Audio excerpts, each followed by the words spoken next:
আর গতকালকে আমি কিছু প্রতিবাদী কথা বলেছিলাম। বর্তমান সরকার, আগের সরকারগুলোরও সমালোচনা করেছি। বর্তমানে যে সরকার ক্ষমতায় আছে, এই অথর্ব সরকার দেশের উন্নয়নে গত 14 মাসে কোনো কাজ করেনি এবং দেশের আইন শৃঙ্খলা পরিস্থিতি এতই নাজুক যে আমি দেশে যেতে চাইলেও আমার সাহস হয় না। কারণ মানুষের জানমালের নিরাপত্তা, মা বোনের জানমালের নিরাপত্তা, ইজ্জতের নিরাপত্তা প্রথম দরকার, সেটারই অভাব। তো আশা করি এই অবস্থা থেকে আমরা কেটে উঠব। একদিন দেশের রাজনৈতিক অবস্থা আমি মনে করি শান্ত হবে, প্রতিটি মানুষ এগিয়ে আসবে উন্নয়ন কর্মকাণ্ডে এবং প্রতিটি মানুষ স্বনির্ভর হবে। আমার দেশের প্রতিটি মানুষ যখন স্বনির্ভর হয়ে যাবে, তখন আর অন্যের কাছে হাত পাততে হবে না, ভিক্ষা করতে হবে না। সবাই আসুন আমরা দোয়া করি, হে মাওলা, মহান স্রষ্টা, আমাদের প্রতিটি মানুষকে স্বনির্ভর হওয়ার তৌফিক দান করুন। আমিন সুম্মা আমিন। সরকারি কর্মকর্তা যারা আছেন তাদেরও আমি সহযোগিতা কামনা করছি। আমার স্থানীয় যুবক যুবতী তথা গণ্যমান্য যারা মুরব্বী শ্রেণী আছেন, তাদের সহযোগিতা, প্রত্যেকের প্রতিটি মানুষের সহযোগিতা না হলে কোনো প্রতিষ্ঠান গড়ে ওঠেনি কখনো। এককভাবে কেউ পারে না। কেউ শুরু করে আর অন্যরা এসে তাকে সহযোগিতার মাধ্যমে সামনের দিকে এগিয়ে নিয়ে যায়।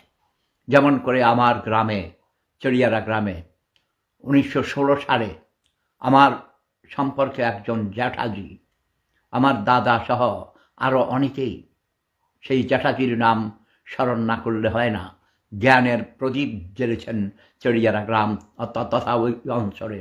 তখন কোনো স্কুল ছিল না। চড়িয়ারা ওটা প্রি প্রাইমারি স্কুল আরও অনেক আগে হয়েছে, কিন্তু হাই স্কুল প্রতিষ্ঠা করেছেন 1916 সালে মরহুম আহমদ রাজা পণ্ডিত সাহেব। তাঁর চেহারা আজও আমার চোখের সামনে ভাসে। ছোটবেলা থেকে আমাকে অনেক স্নেহ করতেন, আদর করতেন। তাঁর সন্তানরাও অনেক উচ্চশিক্ষিত হয়েছে। তাঁরই নাতির মামুন বিচির ছেলে, সুযোগ্য সন্তান ডক্টর বাপ্পি, একজন অনেক বড় ডাক্তার হয়েছেন। তিনি ঢাকায় প্র্যাকটিস করেন, সেখানে একটা মেডিকেল কলেজের তিনি অ্যাসোসিয়েট প্রফেসর এবং একজন সমাজকর্মী। বিনা পয়সায়ও অনেক রুগী দেখেন। আমাদের পরিবারের অনেককেই ঢাকার বাসায়ও আমার অসুস্থ স্ত্রীকেও হাসপাতালে দেখতে গিয়েছিলেন। তার মধ্যে একটা জনসেবার একজন ডাক্তার যেমন একজন সেবক, রোগীদের দেখার জন্য বিনা পয়সায় তিনি অনেক চিকিৎসা করেন। আমিও তার সুস্বাস্থ্য কামনা করছি এবং উজ্জ্বল ভবিষ্যৎ কামনা করি। এই ধরনের সমাজসেবকদের সমাজের বিভিন্ন কাজে এগিয়ে আসতে হবে। আমি আরেকজনকে দেখতে পাচ্ছি আমাকে ভুল বুঝে আমার সাথে ঝগড়া করেছে, সেও আমার একজন নাতি।